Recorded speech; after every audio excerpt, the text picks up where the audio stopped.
পণ্ডিতজি বলেছেন, সত্যিকারের ভালোবাসা তো সেটাই যাতে ফোঁটা ফোঁটা রক্তের ছিটে লেগে থাকে, তাতে নাকি লোকের নজর কম লাগে, সেটা অমর প্রেমে পরিণত হয়।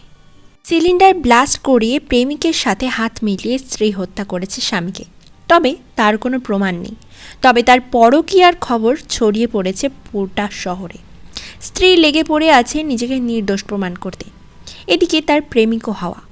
পুলিশ নাজেহাল হয়ে পড়েছে এই কেস নিয়ে। সব কিছুর পিছনে কে রয়েছে? আদৌ কি ওই স্ত্রী খুনি? পরকীয়ার ফাঁদে পড়ে যে কিভাবে একটা জীবন নষ্ট হয়ে যেতে পারে, আজ এমনই একটা মুভি এক্সপ্লেন করতে চলেছি। নেটফ্লিক্সে রিলিজ পাওয়া এই মুভি এতটাই জনপ্রিয় হয়েছিল যে আজ 3 বছর পর আবার এই মুভিটির সেকেন্ড পার্ট খুব শীঘ্রই রিলিজ হতে চলেছে। চলুন কথা না বাড়িয়ে শুরু করা যাক আজকের suspense thriller movie Hasin Dilruba. আমি শ্রেয়সী, সাবস্ক্রাইব করে সাথে থাকবেন সিনেগল্প এসপিতে। মুভিটা শুরু হয় জোয়ালাপুর নামে এক মফস্বল থেকে, যেখানে একজনকে সাঁতার কেটে নদী পারাপার করতে দেখা যাচ্ছে, আর অন্যদিকে একটি মেয়ে কুকুরদেরকে রাস্তায় দাঁড়িয়ে মাংসের টুকরো খাওয়াচ্ছে। হঠাৎ তার পিছনে বিশাল বিস্ফোরণ ঘটে। মেয়েটি দৌড়ে যায় সেখানে আর দেখে তার বাড়িতে দাও দাও করে আগুন জ্বলছে। মূলত এটা সিলিন্ডার ব্লাস্ট করেছে, আর সেখানে একটা হাতের টুকরো পাওয়া গেছে, আর তার হাতে মেয়েটির নাম ট্যাটু করা আছে, রানী। রানী রিসু রিসু করে কাঁদতে থাকে। ওটা তার স্বামী রিসুরই হাত ছিল। মাত্র কয়েক মাস আগেই বিয়ে হয়েছে তাদের। পুলিশ সেখানে আসে আর ইন্সপেক্টর কিশোর তদন্ত শুরু করে। পুরো বডিটা জ্বলে পুড়ে ছাই হয়ে গেছে, তবে মাথার খুলিতে ভারী কিছু আঘাত করার চিহ্ন পাওয়া গেছে। আগেই মারা গেছে রিসু, তারপরে ব্লাস্টে জ্বলে গেছে তার দেহ। একটা জিনিস তো ক্লিয়ার হয়ে গেছে যে এটা একটা ঠান্ডা মাথার মার্ডার। তবে খুনিকে? ইন্সপেক্টর সন্দেহ করে রানীকেই। সিন কাট হয় 6 মাস আগের ফ্ল্যাশব্যাকে। দেখা যায় রিসু ও তার মা তার বাবার সাথে মেয়ে দেখতে যায়। রিসুর মা রানীর সম্পর্কে সমস্ত কথা জানতে চায়, যেমনটা মেয়ে দেখতে গিয়ে ছেলের মারা করে থাকে আর কি। রানীর মাও বলে তাদের মেয়ে হলো সর্বগুণ সম্পন্না, বাড়ির সমস্ত কাজ সে জানে, এমনকি সেলাইও জানে, রান্নাও করতে জানে, ঘর সাজাতে পারে, আর সে বিউটি পার্লারে কোর্সও করেছে। এমনকি আজ খাবারের মেনুতে যা যা রয়েছে, পকোড়া, মিষ্টি, জিলেবি, মশলা, সমস্ত কিছু সেই একা হাতে করেছে। অন্যদিকে রানীর মাসি রানীকে আলাদা ঘরে বসিয়ে জ্ঞান দিচ্ছে। মাসি বলে, তোর তো আগের বয়ফ্রেন্ডটা 5 বছর থেকে পালালো, আর তার আগেরটা 2 বছর টিকলো, তার আগেরগুলো 6 মাস করে টিকেছে। এই ছেলেটা একটু বলদ গোছের আছে, বিয়ে করে নে, টিকে যাবে, তার উপর আবার ইঞ্জিনিয়ার, তোর লাইফটা পুরো সেট। রানী রিসুর সাথে আলাদা করে কথা বলতে চায়। রিসু তার রানীর সাথে পাশের রান্নাঘরের দিকে আসে কথা বলার জন্য। রিসু তো এত সুন্দরী মেয়ে দেখে মনে লাট্টু ফুটছিল। সে কোনো কথাই বলতে পারছিল না, খুব লজ্জা পাচ্ছিল। জীবনে কোনো মেয়েই তার দিকে তাকায়নি, আর এখন এত সুন্দরী মেয়ে যেতে সে বিয়ের জন্য দেখতে এসেছে। যাই হোক, রানী প্রথম কথা বলা শুরু করে যে, তুমি দীনেশ পণ্ডিতের সাসপেন্স থ্রিলার উপন্যাসটা পড়েছ? রিসু বলে, না তো। রানী বলে, পড়বে, খুব ভালো লাগবে। ওই গল্পগুলো আমার ভীষণ ভালো লাগে, আমি পণ্ডিতজির বিশাল বড় ফ্যান। রিসু কথা বলতে একটু লজ্জা পাচ্ছিল। রানী আবার বলে, যাই হোক, তুমি ছুটির দিনগুলোতে কী করো? রিসু বলে, এই আর কি, ঘরের কাজ করি, মাকে কিছু সাহায্য করে দিই, আর পাড়ার প্রতিবেশী কাকিমারা আসে, তাদের ফ্রিজ, ফ্যান, মিক্সার এইসব কিছু নষ্ট হয়ে গেলে আমি একটু সারিয়ে দিই। আসলে আমি ইলেকট্রনিক ইঞ্জিনিয়ার তো। রানী বলে, ও আচ্ছা, তাহলে এক কাজ করো, আমাদের কিচেনের এই ফ্যানটাও না কদিন ধরে বন্ধ হয়ে পড়ে আছে, এটাকে একটু সারিয়ে দাও তো। রিসু এতটাই সাদাসিধে আর সরল মনের ছিল যে সে ভালো মনে ফ্যান সারাতে লেগে গেছে। মেয়ে দেখতে এসে এখন রিসু ফ্যান সারাচ্ছে। আর এই বোকামিটা রিসুর মা দেখে ফেলে। সে তো বুঝেই ফেলে যে এই চালু মেয়ে আমার ঘরে গেলে আমার সরল সাদাসিধে ছেলের মাথাটা চিবিয়েই খাবে। রিসুর মা রানীকে ঘরে তুলবেই না বলে ঠিক করে ফেলে। কিন্তু এদিকে রিসু তো রানীর প্রেমে হাবুডুবু। একদিন রানীকে দেখেই সারাদিন তার কথাই ভেবে যাচ্ছে, এমনকি রানীর নাম হাতে ট্যাটুও করিয়ে নিয়েছে। রিসু এখন রানীর পছন্দের মতো, তার কথা মতো দীনেশ পণ্ডিতের বইগুলো পড়া শুরু করে দিচ্ছে। রানীর খুশির জন্য সে সব কিছু করতে পারে। তো রিসুর মা কিছুতেই রানীর মতো চালু মেয়েকে ঘরের বউ করে আনবে না। রিসুর মা বলে, রানী যদি এই বাড়িতে আসে আমি কিন্তু গলায় দড়ি দেবো, আমি সুইসাইড করব। তো যাই হোক, রিশুর বাবার রানীকে পছন্দ ছিল, তাই ছেলে আর বাবাতে মিলে মাকে জোর করে বুঝিয়ে সুঝিয়ে মানিয়েই ফেলে, আর শেষমেশ রিশুর সাথে রানীর বিয়ে হয়ে যায়। বর্তমান সময় ইন্সপেক্টর কিশোর রানীকে জেরা করে থানায় নিয়ে আসে আর জিজ্ঞেস করে, তোমার স্বামীর সাথে তোমার সম্পর্ক কেমন ছিল? রানী বলতে থাকে, বিয়ের পর সে প্রথম শ্বশুরবাড়িতে আসলে তাকে রিসিভ করার জন্য না ছিল কোনো আত্মীয় স্বজন, না ছিল কোনো ব্যান্ডপাতি বাজনা। আর এটা নিয়ে রিশুর সাথে একটু মন কষাকষি হয়, আর সে রাগ করে রানী ঘুমিয়ে যায়। পরদিন সকালবেলা রানী ঘুম থেকে উঠে শাশুড়ির কাছে চা চায়। শাশুড়ি বলে, আমরা তো অনেক আগেই চা খেয়ে নিয়েছি, এক কাজ করো, তুমি চাটা বানিয়ে নাও আর কিছু পকোড়াও একটু বানিয়ে ফেলো, কারণ পাশের বাড়ির কাকিমারা তোমাকে দেখতে আসবে। রানী সোজাসুজি জানিয়ে দেয়, ওসব কাজ আমার দ্বারা হবে না, আমি কোনো রান্না বান্নাই জানি না, আর রান্না করা তো দূরের কথা, আমি কখনো গ্যাসও জ্বালিনি। ঋষুর মা বলে, মানে? তোমার মা তো বললো তুমি সর্বগুণ সম্পন্না, তুমি ঘর গুছতে পারো, রান্না বাড়ি করতে পারো, তুমি সমস্ত ঘরের কাজ করতে পারো, আর এখন তুমি বলছো যে তুমি কিছুই জানো না। রানী বলে, আরে আপনি মায়ের কথা অত পাত্তা দিবেন না, মা ওরকম একটু আর কি মেরেই থাকে। ঋষুর মা বলে, মানে তুমি এসব কী সব কথা বলছো? ঋষুর মা তো পড়ে যায় ফ্যাসাদে। সে বলে, তা তুমি যে সর্বগুণ সম্পন্না, তুমি তাহলে করোটা কি? রানী বলে, সর্বগুণ সম্পন্না তো আমি বটেই, আমি সমস্ত রকমের আপনার ফেসিয়াল করে দিতে পারবো, পেডিকিওর করে দিতে পারবো, ম্যানিকিওর করে দিতে পারবো, আমি নিরামিষ খাই, এর থেকে ভালো বউ আপনি আর কোথায় পাবেন? ঋষুর মা বলে, হে ভগবান ঋষু, আমি একটা বাড়ির বউ চেয়েছিলাম, তুই তো একটা বিউটি পার্লার উঠিয়ে নিয়ে চলে আসলি, এবার আমি এই বিউটি পার্লার দিয়ে কী করবো? যাই হোক, সেই সময়ের কিছুটা ঋষু ম্যানেজ করে নেয়। তখন থেকে ঋষু তার বউয়ের মন জয় করছে এবং তার মায়েরও মন জয় করছে, তাই মায়ের আড়ালে বউয়ের সমস্ত কাজকর্ম সে করে দেয়, প্লাস বউ যেগুলো পারে না সেগুলোও বউয়ের থেকে থেকে করে শিখিয়ে দেয়।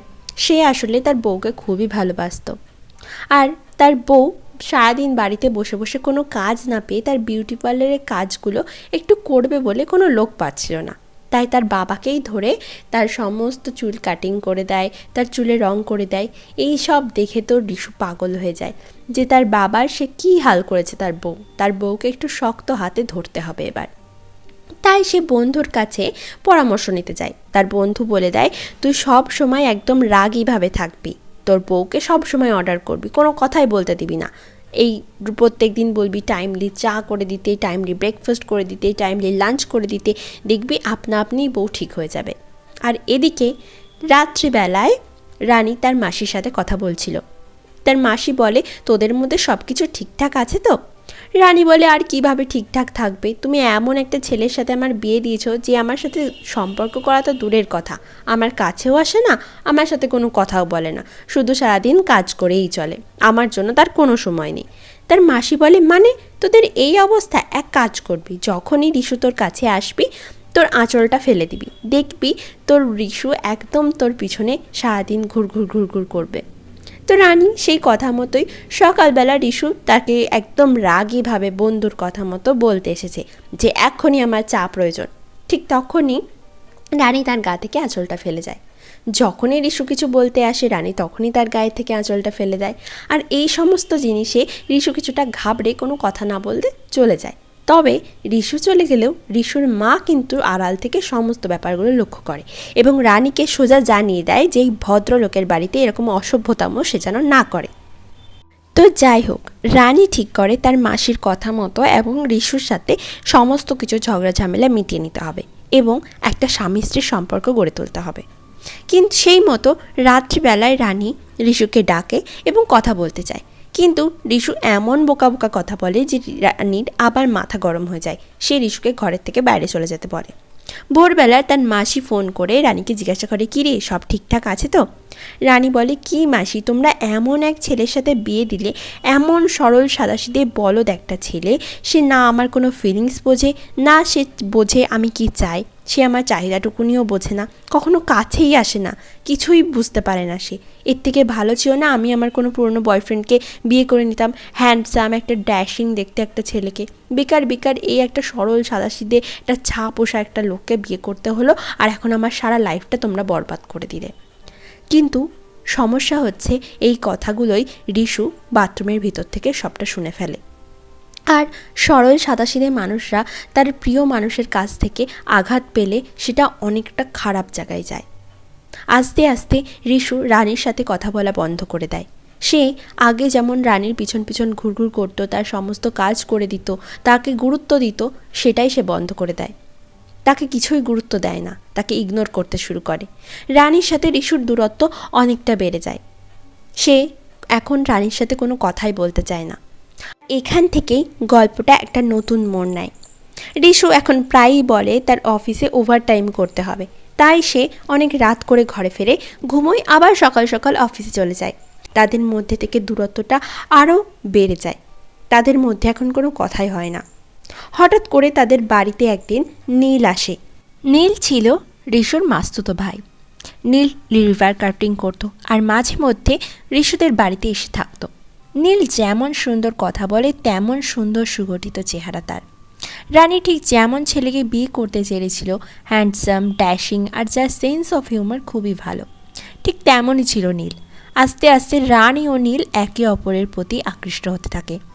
যে মেয়ে কখনো রান্না ঘরে অবধি ঢোকেনি, সে এখন নীলের পছন্দ মতো চা বানাচ্ছে, খাবার বানাচ্ছে, কাজকর্ম করছে। ঋষু ভাবে রানী হয়তো সংসারে মন দিচ্ছে, কিন্তু না, রানী ও নীল একে অপরের অনেক কাছে চলে এসেছে। তারা একে অপরকে পছন্দ করতে থাকে আর তারা শারীরিক সম্পর্কেও জড়িয়ে যায়। বাড়ির লোকের চোখের আড়ালে তারা পরকীয়ায় মত্ত হয়ে উঠেছে। রানীর সমস্ত কাজ দেখছে, তার শাশুড়িও খুব খুশি। রানী একদিন নীলকে বলে, এবার আমরা একসাথেই থাকবো, আমি তোমাকে বিয়ে করতে চাই। নীল বলে, আরে রিশু? রানী বলে, রিশুকে সবটা খুলে বলবো যে আমি তোমাকে ভালোবাসি আর তোমার সাথেই থাকতে চাই। রিশু কখনো আমার ফিলিংস, চাহিদা কিচ্ছু বোঝেনি। ও একটা অন্য ধরনের মানুষ, ওর আর আমার পৃথিবীটা সম্পূর্ণ আলাদা। নীল রানীকে বলে, ঠিক আছে, আজ আমাকে মাটন খাওয়াবে? তোমার হাতের মাটন খেতে খুব ইচ্ছা করছে। যে রানী কখনো নিজে মাংসের নামও মুখে নেয়নি, কারণ সে ছিল একদম নিরামিষভোজী। রানীর শ্বশুর বাড়িতে সবাই নিরামিষভোজী ছিল, শুধুমাত্র রিশুই আমিষ খেত, তাই সে বাইরে থেকে খেয়ে আসতো। তবে রানীর মাটন রান্না করতে ইচ্ছে হয়, তার শ্বশুর শাশুড়ি কেউ রাজি ছিল না। তবে একমাত্র রিশু তাকে সাহায্য করে, বাইরের একটা পুরনো রান্নাঘরে তার জায়গা করে দেয়। সমস্ত রান্নার, সমস্ত ওভেন, ফ্রিজ, সমস্ত কিছু তাকে আলাদাভাবে কিনে দেয় মাটন রান্না করবে বলে। সে নীলের জন্য বাজারে গিয়ে মাটন কিনে আনে, ফোন থেকে দেখে দেখে মাটন রান্না করে। আর রান্না করে যখন খাবার টেবিলে যায়, শাশুড়ির কাছে জানতে পারে নীল সকাল সকালই তাড়াহুড়ো করে কিছু না বলে সব জিনিসপত্র গুছিয়ে নিয়ে চলে গেছে। তার শাশুড়ি এটাও বলে, মাংসটা রেখে দাও, রিশু তো মাটন খেতে খুব ভালোবাসে, সে এসে খেয়ে নেবে। রানী তো পুরো অবাক হয়ে যায়, তার পায়ের তলা থেকে মাটি সরে যায়। সে বিরিয়ানি আর ডাল ভাতের তফাৎটাই বুঝতে পারেনি। সে দুদিনের ভালো লাগাকে দেখে ভেবেছিল হয়তো সারা জীবন সে সেটাই পাবে। সে বুঝতে পারে নীল এতদিন তার সাথে নাটক করেছে, আর এই বিয়ের কথা শুনেই সে পালিয়েছে। আজ তার পাশে নীল নেই, সে সম্পূর্ণ একা। পাশে যে আসে শুধুমাত্র রিশু। রিশু অফিস থেকে ফিরলে রানী মাটন দেয় রিশুকে। তার স্বামীকে সে সবটা খুলে বলে যে সে নীলকে ভালোবাসে আর বিয়েও করতে যায়। তবে সে সকালবেলা পালিয়ে গেছে। রিশু কোনো কথা না বলে রানীর হাতের মাটন কষা উপভোগ করতে থাকে। সিন চলে আসে বর্তমান সময়ে। ইন্সপেক্টর কিশোর রানীর কথা একদম বিশ্বাস করতে চায় না, বলে গল্পটা ভালোই বানিয়েছেন বৌদি, কিন্তু মন ভরছে না। আমি ভালোই বুঝতে পারছি আপনি আর আপনার লাভার নীল প্ল্যান করে রিশুকে মার্ডার করেছেন, আর পুলিশের ভয়ে হাত থেকে বাঁচার জন্য সিলিন্ডার ব্লাস্ট করে বডি গায়েব করেছিলেন। আর আপনি নাকি স্বামীকে সব কথা খুলে বলেছেন, নীল পালিয়ে গেছে, এসব সব মিথ্যে কথা, আপনার আর নীলের বানানো প্ল্যানেরই একটা অংশ। কি তাই তো? রানী বলে, স্যার গল্প তো আপনারটাও খুব ভালো। নীলের কথা রিশুকে না জানালে আমি হয়তো আসল রিশুকে কখনো চিনতেই পারতাম না। আপনি কি এটা বিশ্বাস করবেন যে এই রিশু আমাকে মারতে চেয়েছিল? অফিসার অবাক হয়ে যায়। রানী আবারও বলতে থাকে। পরদিন সকালে রিশু নীলের সাথে দেখা করতে নয়ডা পৌঁছে যায়। নীল বন্ধুদের সাথে ক্রিকেট খেলায় মত্ত ছিল। রিশু আচমকায় স্ক্রুড্রাইভারটা নিয়ে নীলের উপর হামলা করে। রিশু নীলের সাথে পেরে ওঠে না, তবে নীল প্রচণ্ড মারে রিশুকে। এরপর তাকে শান্ত করে ঘরে নিয়ে যায়, বলে, দেখ দাদা, যা হয়েছে তোর বউয়ের সম্মতিতেই হয়েছে, আমি তো আর জোর করে কিছু করতে যাইনি। আর এমন সুন্দরী বউ, নরম শরীর, তুমি তো কখনো তার চাহিদাটাই বুঝতে চাওনি, তাই তো আমাকে প্রয়োজন হয়েছিল। রিশু বলে, আমি ভুল করেছি, ওকে ভালোবেসেছিলাম আর ওর নরম শরীরের বদলে ওর নরম মনটা জিততে চেয়েছিলাম। আর তুই ওকে একা পেয়ে যা ইচ্ছে তাই করলি, ভাবলি দাদা সহজ সরল সাদাসিধে মানুষ, কোনো প্রতিবাদই করবে না, কি তাই তো? তা এতই যখন রানীর চাহিদা বুঝেছিলি তো ওকে ছেড়ে চলে আসলি কেন? নিয়েই তো পালাতে পারতিস, অন্তত আমাদের তিনজনের মধ্যে দুজন তো ভালোভাবে থাকতে পারতো। নীল কোনো কথার উত্তর দেয় না। রিশু বাড়ি ফিরে আসে। রানী তার অবস্থা থেকে জিজ্ঞাসা করে, কি হয়েছে? রিশু রাগ করে বলে, তোমার নীলের সাথে কথা বলতে গেছিলাম যাতে তোমাকে ফিরিয়ে নেয়। রানী ততক্ষণে নিজের কাছেই লজ্জায় রাগে চরম অনুশোচনায় ভুগছে। সে বুঝতে পেরেছে যে সে কত বড় অন্যায় করেছে। রিশুর মতো ভালো মানুষ স্বামীকে সে ঠকিয়েছে। রিশুর কাছে রানী ক্ষমা চায়। রিশু বলে, তুমি যত তাড়াতাড়ি সম্ভব এখান থেকে চলে যাও, আমি তোমাকে ক্ষমা করতে পারবো না, আমার চোখের সামনে তুমি থেকো না। রানী বুঝতে পারে যে সে রিশুকে কতটা আঘাত করেছে। রানী রিশুর কথা মতো তাকে ছেড়ে বাপের বাড়ি চলে যাওয়ার কথা ঠিক করে, কিন্তু রিশুকে ছেড়ে সে যেতে পারে না। সে রিশুকে জানায়, আমি তোমাকে অনেক ভালোবেসে ফেলেছি, আমার আর কিচ্ছু চাই না, শুধু তোমার কাছে আমাকে একটু থাকতে দাও, তুমি যা চাও তাই শাস্তি দাও, আমি সব মাথা পেতে নেব, কিন্তু তোমাকে ছেড়ে আমি যাব না। রিশু বলে, তুমি থেকো না, আমি তোমাকে আর সহ্য করতে পারবো না, চলে যাও তুমি। রানী কিছুতেই কথা শোনে না আর জোর করেই থেকে যায় সেখানে। পরদিন রানী পা পিছলে সিঁড়ি থেকে পড়ে যায় আর মাথায় আর ঠোঁটে প্রচণ্ড চোট পায়, নাক থেকেও রক্ত বেরোতে থাকে। সামনে গাড়ি মুছছিল রিশু, কিন্তু রানী পড়ে যাওয়াতে তার কোনো হেলদোলি নেই, বরঞ্চ কিছুটা এনজয় করছিল ব্যাপারটাতে। রানী দেখতে পায় আগে থেকেই সিঁড়িতে পেপার সোপ রাখা ছিল। রানী রিশুর মানিব্যাগেও এর আগে পেপার সোপ দেখেছিল। রানী বুঝতে পারে এটা রিশু করছে, রানীকে শাস্তি দিচ্ছে সে। রানী মুখ বুজে সব মেনে নেয়। যাই হোক, সে রিশুকে ঠকিয়েছে আর তারই শাস্তি পেতে হচ্ছে তাকে। সেই থেকে রিশুর নানাভাবে রানীকে ভয় দেখাতে থাকে, কখনো আগুন ধরিয়ে বা কখনো ছাদ থেকে ফেলে দেওয়ার নাটক করে সে। সিন কাট হয় আবার বর্তমানে। অফিসার সন্দেহ করে রানীকে বলে, আপনার স্বামী যখন আপনাকে মারতেই চাইছিল আপনি পুলিশকে কেন জানাননি, আর সেখান থেকে পালিয়েই বা কেন গেলেন না? আপনি পাগল নাকি আমাদেরকে পাগল বানাতে চাইছেন, কোনটা? রানী বলে, জানেন স্যার, পণ্ডিতজি তার একটা বই লিখেছিলেন, ভালোবাসাতে যতক্ষণ না পর্যন্ত পাগলামি আসছে আর ফোঁটা ফোঁটা রক্তের ছিটা তাতে মিশছে, সেটা কোনো ভালোবাসাই নয়। আমি দোষ করেছিলাম, রিশু আমাকে শাস্তি দিচ্ছিল, তাই যতক্ষণ না পর্যন্ত সে আমাকে ক্ষমা করছে শাস্তি তো আমাকে পেতেই হতো, আর ওখান থেকেই আমি গেছিলাম। আবার ফ্ল্যাশব্যাকে দেখানো হয় একদিন রাতে রিশু তার বন্ধুর সাথে বসে ড্রিঙ্ক করছিল। রানী সেখানে যায় আর রিশু তখন বন্ধুকে রানী ও নীলের ঘনিষ্ঠতার কথা বলছিল, আর সে কতটা বোকা যে এগুলো সে ধরতেই পারেনি, এই সব বলে কান্নাকাটি করছিল। রানী রিশুর পায়ের কাছে বসে বলে, তুমি তো আমাকে রোজ রোজ একটু একটু করে মেরে ফেলছো, যা চাও সেটা তুমি একবার বলো, যদি আর মারতেও চাও আমাকে একবারই মেরে ফেলো, আমি আর সহ্য করতে পারছি না। বলেই রানী ছাদের রেলিংয়ে দাঁড়িয়ে পড়ে আর রিশুকে বলে, ধাক্কা দিয়ে দাও।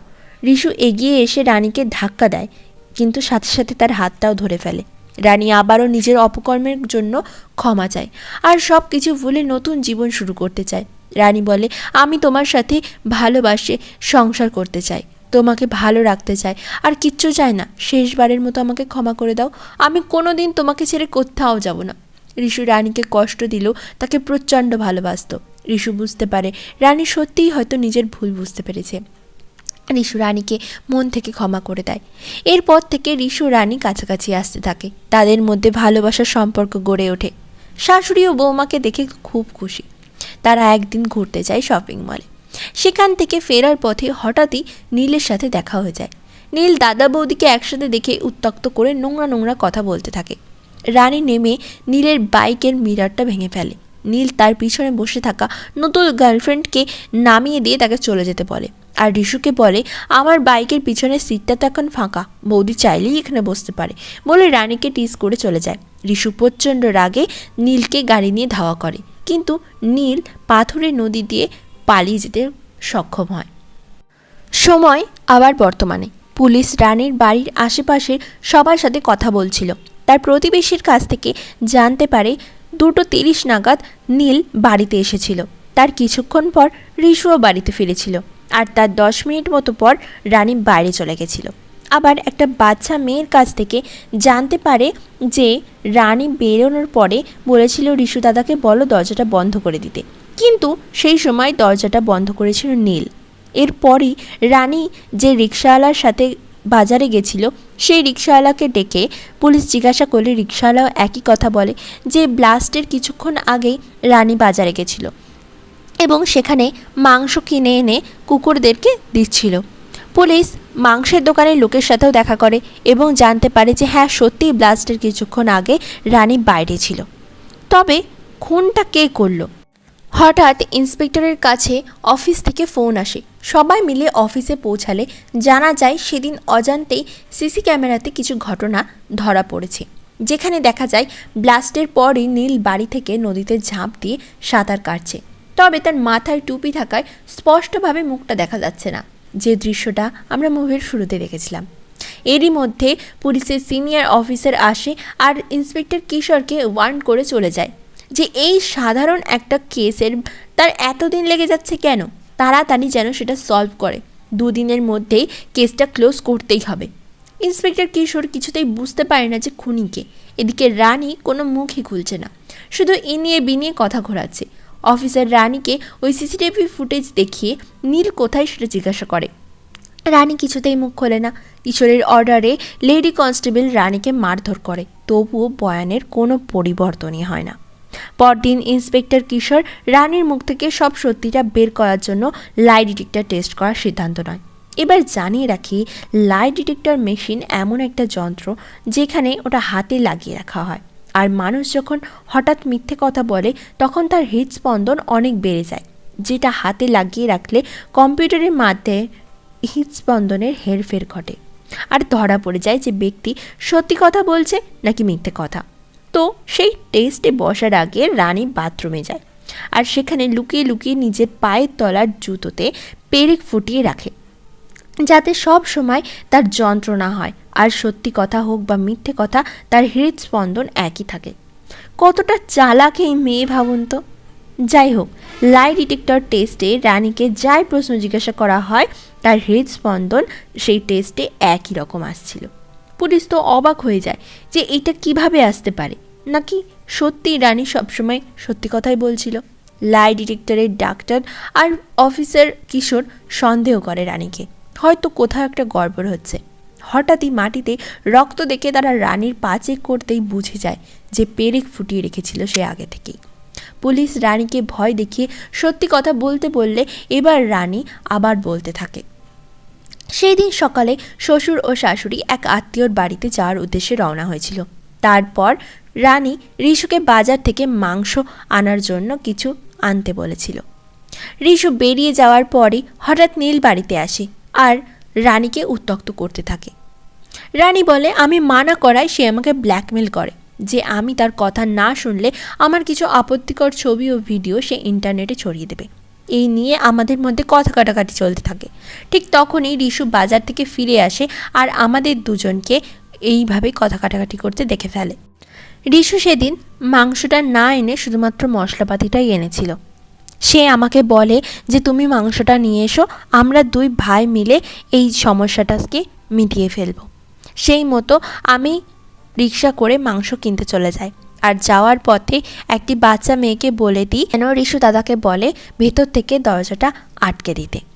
আমি মাংসটা নিয়ে রিক্সা করে বাড়ি ফিরি। ফেরার পথে কিছু কুকুর দেখে তাদেরকে মাংস খাওয়াচ্ছিলাম, আর তখনই হঠাৎ বিশাল বিস্ফোরণ ঘটে আর ভিতরে গিয়ে দেখি রিশুর কাটা হাত। এরপরেই আপনারা সবাই আসেন, কিন্তু এর বাইরে আমি আর কিচ্ছু জানি না, বিশ্বাস করুন স্যার, বলে রানী কাঁদতে থাকে। এই ঘটনা শোনার পর পুলিশ অফিসার বুঝতে পারে রানী সত্যিই নির্দোষ, কিন্তু পায়ে পেরেক ফোটানোর ব্যাপারটা তার খটকা লাগছিল। উপর মহল থেকে চাপ আসে কেসটা ক্লোজ করার জন্য। এটা একটা স্পষ্ট ঘটনা। রানী বাজারে যাওয়ার পর নীল ও রিশুর মধ্যে ঝামেলা হয়। নীল রিশুকে মেরে সিলিন্ডার ব্লাস্ট করে নদীতে ঝাঁপ দিয়ে পালিয়ে যায়। নীল এখন নিখোঁজ। এটা একটা সিম্পল ব্যাপার। পুলিশ বাধ্য হয়ে কেসটা ক্লোজ করে রানীকে ছেড়ে দেয়। গল্প কিন্তু এখানেই শেষ নয়। সেই ঘটনার 5 বছর অতিক্রম হয়ে গেছে। ইন্সপেক্টর কিশোর অন্য জায়গায় ট্রান্সফার হয়ে গেছেন। তিনি ফ্যামিলি নিয়ে অন্য জায়গায় চলে যাচ্ছিলেন। সেই সময় স্টেশনে জল কিনতে গিয়ে দোকানে একটি বইয়ের দিকে তার নজর পড়ে। দীনেশ পণ্ডিতজির কসৌলি মে কেহের। 5 বছর আগে রানীর মুখে শোনা সেই লেখকের কথা মনে পড়ে যায়, আর বইটি তিনি কিনে ফেলেন। রাতে ট্রেনে শুয়ে শুয়ে বইটি পড়ছিলেন।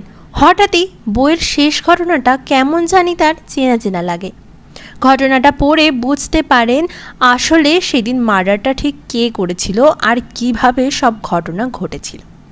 আর এটাও বুঝতে পারে রানী ওই লেখকের সব বই পড়েছিলেন, তাই ওই ঘটনার মতোই ঠান্ডা মাথায় খুনটা করা হয়েছিল। রানীর কথা মতো নীল আসা পর্যন্ত ঘটনাটা সে সত্যি বলেছিল। নীলের ব্ল্যাকমেলের কথাতে রানীর সাথে নীলের ঝামেলা হলে রিশু বাজার থেকে ফিরে আসে আর নীলকে দেখে প্রচণ্ড ক্ষেপে যায়। তাদের মধ্যে হাতাহাতি শুরু হয়ে যায়। রানী ব্ল্যাকমেলের কথা রিশুকে জানাতেই সে নীলকে মারতে শুরু করে। নীলও রিশুকে মাটিতে ফেলে গলা টিপে প্রায় মেরেই ফেলতে যাচ্ছিল। তখনই পিছন থেকে রানী ফ্রিজ থেকে বরফ জমে যাওয়া মাটনের পা দিয়ে নীলের মাথায় সজোরে আঘাত করে। এতে নীলের মাথাটা পাশে থাকা পিলারের ধাক্কা লেগে সেখানেই নীলের মৃত্যু ঘটে। রিশু আর রানী এটা দেখে চমকে যায়। রানী কাঁদতে থাকে। এবার পুলিশ তাকে ধরে নিয়ে যাবে, তাদের জীবন এখানেই শেষ। রানী বলে আমার ফাঁসি হবে এবার। রিশু বলে রানী তুমি ভয় পেও না, এই নোংরা লোকটার জন্য আমাদের কোনো শাস্তি হবে না, ঠান্ডা মাথায় কাজ করতে হবে। রিশু বলে একবার ভেবে দেখো তো, কত ঝড় ঝাপটার পর আমরা আবার একসাথে হয়েছি। আমি তোমাকে আর হারাতে পারবো না রানী, তোমাকে আমি অনেক ভালোবাসি, আর আমি এটাও জানি তুমিও আমাকে অনেক ভালোবাসো। কি তাই তো? নীলের জন্য আমাদের সুখের সংসার এভাবে আমি ভাঙতে দেব না। আমি যখন তোমার পাশে আছি তুমি চিন্তা করো না, সব ঠিক হয়ে যায়। আমি তোমাকে পুলিশের হাতে কখনোই তুলে দেব না। রানী কাঁদতে কাঁদতে বলে তাহলে এবার কি করবে রিশু? রিশু কিছুটা চুপ থেকে বলে দীনেশ পণ্ডিতজির কসৌলি মে কেহের। বইটার কথা মনে পড়ে? তুমিই আমাকে পড়তে বলেছিলে। রানী আর্তনাদ করে বলে না, আমি এটা কিছুতেই করতে দিতে পারি না। এর থেকে ভালো আমার জেল হয়ে যাক। এটা করা আমার পক্ষে কিছুতেই সম্ভব না, আমি তোমাকে কিছুতেই করতে দেব না। রিশু উত্তেজিত হয়ে বলে না রানী, আমি নীলের জন্য অনেক আগেই তোমাকে হারাতে বসেছিলাম, আর না, এটা আমাকে করতেই হবে। সুখের সংসার আমি কিছুতেই ছাড়তে পারবো না। তুমি একটু শক্ত হও প্লিজ, আমার কথা শোনো। রানী চুপ হয়ে যায়, শুধু কাঁদতে থাকে। রিশু বিশাল এক চপার নিয়ে নীলের ডান হাতে এক কোপে কেটে ফেলে আর হাতটা একটা ব্যাগের মধ্যে ভরে ফেলে। এরপর বরফ ভরা একটা বালতিতে তার নিজের হাতটা ডুবিয়ে রাখে রিশু, যাতে তার ওই জায়গাটা অবশ হয়ে যায় আর রক্ত সঞ্চালনটা কমে যায়। এরপর রানীকে চপারটা ধরিয়ে বলে এবার আমার হাতটা কেটে ফেলো রানী। রানী কিছুতেই রাজি হয় না। রিশু নিজের মুখে কাপড় গুজে নেয় আর আর্তনাদ করে যাতে কেউ শুনতে না পায়। এবার রানীকে বলে কেটে ফেলো রানী। রানী কাঁদতে থাকে আর বলে রিশু আমি কিছুতেই পারবো না। রিশু খুব রেগে যায় আর রানীকে সরিয়ে দিয়ে বলে তুমি চপারটা আমাকে দাও বলে নিজের হাতে নিয়ে এক কোপে নিজের হাতের রানী লেখা হাতটা কেটে ফেলে দেয় সে। রিশু অজ্ঞান হয়ে যায়। রিশুর সারা মুখে এখন রক্তের ছিটে। রানী কোনো রকমে মাথায় জল দিয়ে রিশুর জ্ঞান ফেরায়। রিশু কথা মতো রানী ওই হাতটা ঘরের মাঝখানে রেখে দেয় আর নীলের জ্যাকেটটা খুলে রিশুকে পরিয়ে দেয় আর রিশুর ড্রেসটা নীলকে পরিয়ে সারা গায়ে কেরোসিন ঢেলে দেয় যাতে নীলের বডিটা ভালোভাবে আগুনে পুড়ে যেতে পারে। এরপর যে মাংসের টুকরো দিয়ে রানী নীলকে মেরে ফেলেছিল সেটা বাজার থেকে কাটিয়ে এনে কুকুরদেরকে খাইয়ে দিতে বলে রিশু, কারণ তাহলেই মার্ডার ওয়েপনের কোনোই অস্তিত্ব থাকবে না আর পুলিশ কিছু ধরতেও পারবে না। আর রিশু রানীকে এটাও বলে বাইরে কেউ থাকলে তাকে দরজা বন্ধ করে দিতে বলবে, যাতে নীলের ড্রেস দেখে সে ভাবে নীল বাড়িতেই আছে, পরে পুলিশের কাছে সাক্ষী দিতে সুবিধে হবে। রানী সেই মতো মাংসটা ব্যাগে করে নিয়ে বাজারের উদ্দেশ্যে যায়। সাক্ষী হিসেবে একটি ছোট্ট বাচ্চা মেয়েকে বলে রিশু দাদাকে বললো তো দরজাটা বন্ধ করে দিতে। সেই মতো বাচ্চাটা বাড়ির দিকে গেলে দেখে নীল দরজাটা বন্ধ করে দেয়, যেটা পুলিশকে সে আগেই জানিয়েছিল। আসলে ওটা নীল ছিল না, নীলের পোশাকে রিশুই ছিল। এরপর আরও সাক্ষী হিসেবে রানী ওই রিক্সাওয়ালার সাথে বাজারে যায় আর তার সামনে দোকান থেকে মাংস কেনে আর অন্য দোকানদারের কাছে গিয়ে বলে মাংসটা টুকরো করে কেটে দিতে। কিন্তু এইবার সে কেনা মাংসটা দেয় না, সে বাড়ির থেকে যেটা নিয়ে এনেছিল, যেটা নীলের মার্ডার ওয়েপন ছিল, সেটা দেয় কসাইকে। কসাই খুব ভালোভাবে সেটাকে টুকরো করে দেয়। ওদিকে রিশু নীলের ড্রেসটা পরেই গ্যাস সিলিন্ডারের মুখটা খুলে রেখে নীলের বডির পাশে আগুন ধরিয়ে কাটা হাত নিয়ে কোনো মতে বাড়ির পিছন দিকে গিয়ে নদীতে ঝাঁপ দেয়। আর নীলের জামা পরে থাকায় সিসিটিভিতে দেখা যায় সবাই ভেবেছিল নীল পালিয়ে গেছে, আসলে ওটা রিশুই ছিল। ঠিক সেই রকমই সিলিন্ডার ব্লাস্ট হয় তখনই। আর তার আগেই রানীও বাজার থেকে ফিরে এসেছিল। যে মাংসটা নীলের খুনের হাতিয়ার ছিল সেটাকে এসে কুকুর দিয়ে খাইয়ে দেয়, ফলে সেই মার্ডার ওয়েপনের কোনো অস্তিত্বই থাকে না। আর পুলিশও সেটা আজ অব্দিও খুঁজে পায়নি।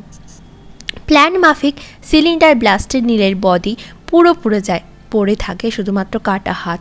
পুলিশ স্বাভাবিকভাবেই মেনে নেয় সিলিন্ডার ব্লাস্টের ইস্যু মারা গেছে আর নীল খুন করে পালিয়ে গেছে।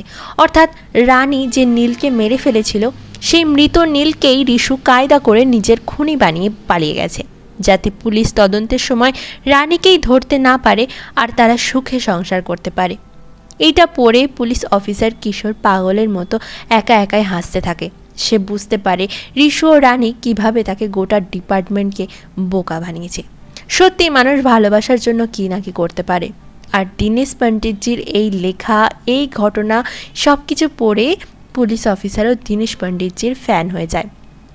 কিন্তু বইয়ের লেখার মতো লেখা ছিল যে রিশু অর্থাৎ সেখানে যে ক্যারেক্টার ছিল সে মারা গেছে। কিন্তু অন্যদিকে দেখা যায় রানী ট্রেন থেকে নেমে এক নতুন জায়গায় পৌঁছে গেছে। ঋষিও সেখানে এসে তার হাতটা ধরে। ঋষুর একটা হাত কাটা, তবে তাদের মনে এক অপরের জন্য রয়েছে প্রচুর ভালোবাসা। তারা ভালোবাসার জন্য তার হাতটা বলিদান দিয়েছে। নতুন করে সংসার শুরু করবে তারা। এখানেই মুভিটা শেষ হয়। গল্পটা ভালো লাগলে অবশ্যই একটা লাইক কমেন্ট করে দেবেন আর শেয়ার করে দেবেন।